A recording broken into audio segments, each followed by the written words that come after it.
Welcome to the Evidence Locker. Behind every crime, There is a story that's behind. You're stepping inside the Evidence Locker, where we break the seal of the files the world forgot. We are your hosts, Jessica and Nora, and And today we're looking for the truth hidden in plain sight. Today, we're here to talk about crimes and mysteries. One of those crime committers was D.B. Cooper. You know, when you hear a story about something so dramatic, you just literally can't believe it. Trust, I do too. But D.B. Cooper jumped out of a plane into literally nowhere. We're not exactly sure where he jumped into, where he landed. It's not a pinpointed location, but we're gonna dive into that today. In these photos, you can see what they thought he looked like, and this is his plane ticket. Thanks. Not only did he jump out of the plane, but he stole money from the plane. It's said that he jumped out between Seattle and Portland, Washington in 1971, but his money was found 9 years later in Wisconsin.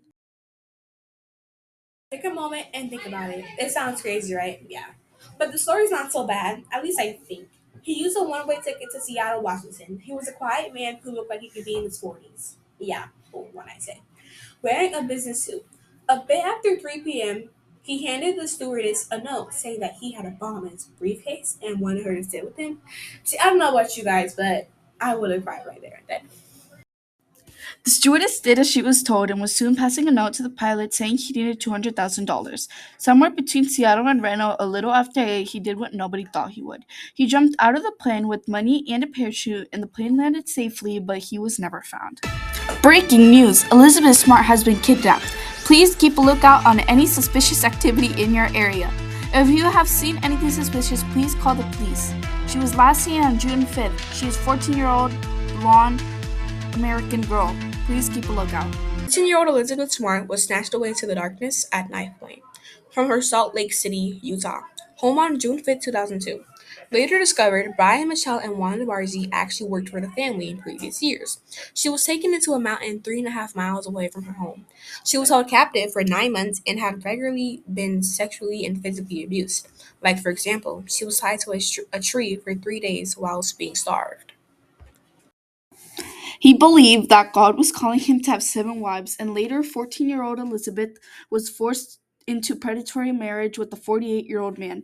Later, the man believed that he needed to go to California to find the rest of his wives.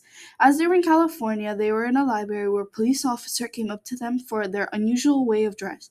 They refused to take off their masks and said it was illegal to force someone into going against their beliefs, saying if he took off his mask, he would be going against what people believed in. The police let him go and they continued on their way of finding a home in California.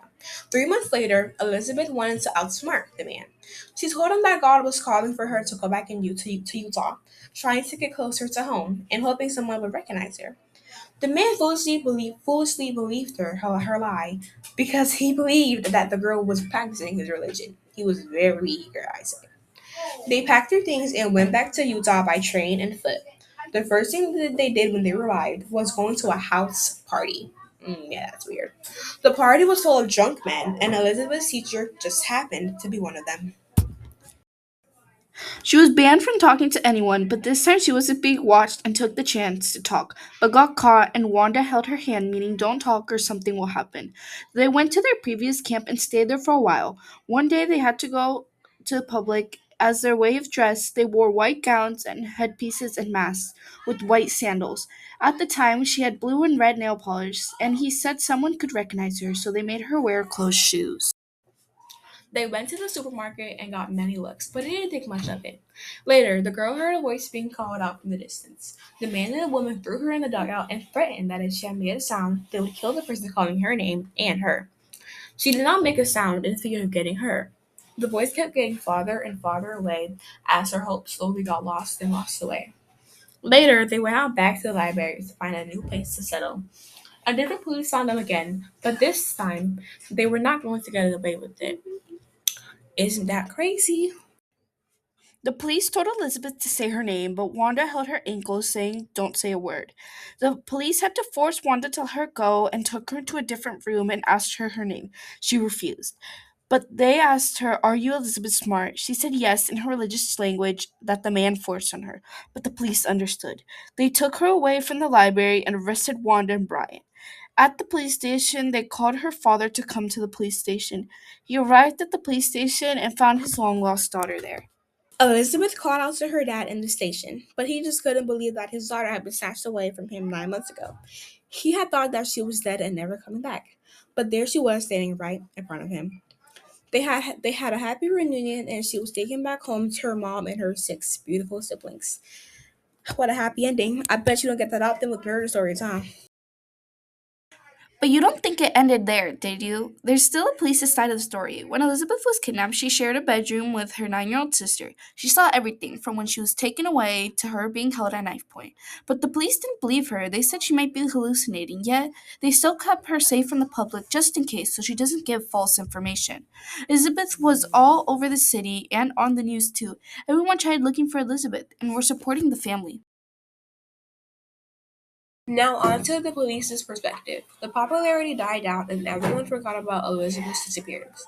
The police's initial suspect was Richard Albert Ritchie. In the Smarts family home, there had been many loss of renovation in recent months, and the family had noticed Richard had been stealing things from their home.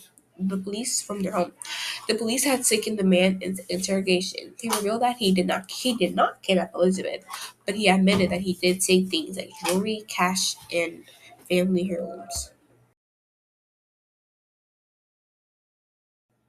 Later, they found out that the same man who kidnapped Elizabeth also tried kidnapping another kid.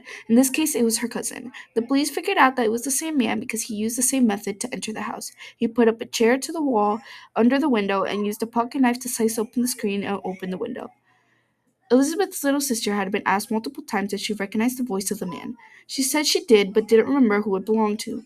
One day, she was reading a textbook and she read the name Emmanuel. She told her parents that she remembered who it was. Emmanuel was the man who her father had recently hired to do yard work. The police didn't believe the family, but the family didn't give up. They hired a person that could sketch a picture of him from what they remembered. They sent that drawing to the police and made a public announcement. It said if anyone had seen the man, to please contact the police. His sister and brother called out to the police and said they were related. They told them his life story and that he did have mental issues. The man's real name was Emmanuel and that he used Brian as his other name so no one would recognize him. They went out to find the man but were unsuccessful. Later, they found him in a library with his wife Anne Elizabeth and arrested both of them. They were both sent to 15 years of custody, and that was the end of her story.